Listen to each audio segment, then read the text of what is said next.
ক্ষমতা জনগণের কাছে, ক্ষমতা কোনো রাজনৈতিক নেতার কাছে না যে রাজনৈতিক নেতার কথায় দেশ পরিচালিত হবে।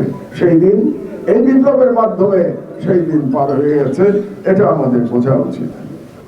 প্রফেসর ইউনূসের সাথে বিভিন্ন রাজনৈতিক দল মিটিং করছে, দেখলাম না? প্রধান তিনটা শক্তি তো এখন আমরা বলি রাজনৈতিক শক্তি, বিএনপি, জামাত এবং এনসিপি, তাই তো বলি আমরা।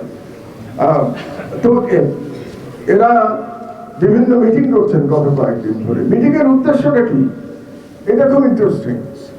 মিটিং এর উদ্দেশ্য হচ্ছে যে ইলেকশনের সময় যেন আমাদের পছন্দের বা আমাদের সমর্থক প্রশাসন থাকে, এটা তাদের মিটিং এর উদ্দেশ্য। তারা আলোচনা করতে যান যে ডিসি কে থাকবে, কমিশনার কে থাকবে, এসপি কে থাকবে ইলেকশনের সময়। এটা হচ্ছে তাদের প্রধান আলোচনার বিষয়বস্তু। তার মানে হচ্ছে আমার দলের প্রশাসন যদি থাকে তাহলে ওই নির্বাচনে আমি যেন প্রকারণে উপায়ে আমি জয়লাভ করব। তাহলে এই গণতন্ত্রের চর্চা থেকে আমাদের বেরিয়ে আসতে হবে। এখান থেকে বেরিয়ে আসতে হলে এই বিপ্লব অব্যাহত রাখতে হবে। কে বলে আমাদের জুলাই বিপ্লব শেষ হয়ে গেছে?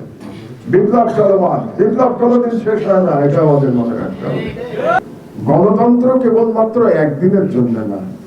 একদিন ভোট দিলাম আর গণতন্ত্র শেষ হয়ে গেল, বাকি 5 বছর আর কোনো খবর নাই, বাকি 5 বছর জনগণের আর কোনো অধিকার নাই। এই একদিনের গণতন্ত্রের এই ধারণা থেকে আমাদেরকে বেরিয়ে আসতে হবে। যদি সত্যিকার অর্থে আমরা জনকল্যাণমূলক এবং জনগণের প্রকৃত প্রতিনিধিত্বকারী একটা রাষ্ট্র গঠন করতে চাই, তাহলে একদিনের গণতন্ত্রের প্রক্রিয়া থেকে আমাদের বের হয়ে আসতে হবে। এই মানসিকতা থেকে আমাদের বের হয়ে আসতে হবে।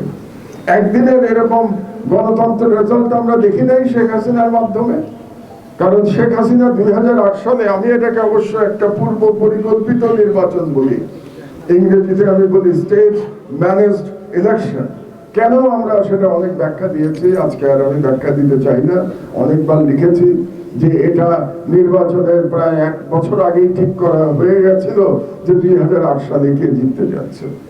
তো এরকম একটা স্টেজ ম্যানেজড ইলেকশনের রেজাল্ট কিন্তু আমরা দেখেছি একটা ভয়ানক ফ্যাসিস্ট সরকারের মধ্য দিয়ে।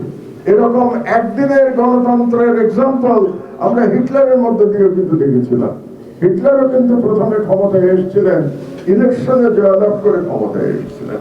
কাজে আমাদের মনে রাখতে হবে যে একদিনের গণতন্ত্র আমরা মানি না, এটা আমাদেরকে বলতে হবে।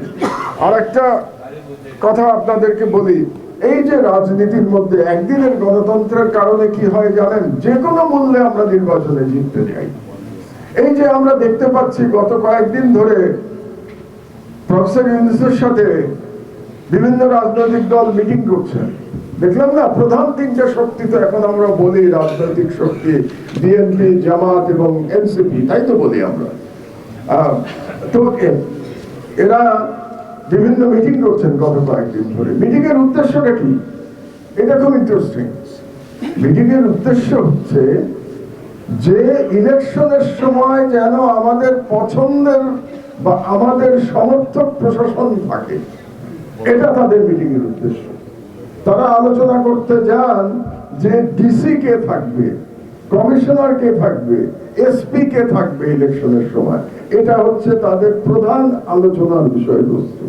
তার মানে হচ্ছে আমার দলের প্রশাসন যদি থাকে তাহলে ওই নির্বাচনে আমি যেন প্রকারণে উপায়ে আমি জয়লাভ করব।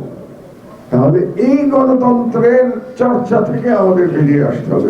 এখান থেকে বেরিয়ে আসতে হলে এই বিপ্লব অব্যাহত রাখতে হবে। কে বলে আমাদের জুলাই বিপ্লব শেষ হয়ে গেছে? বিপ্লব চলমান, বিপ্লব কোনোদিন শেষ হয় না, এটা আমাদের মনে রাখতে হবে।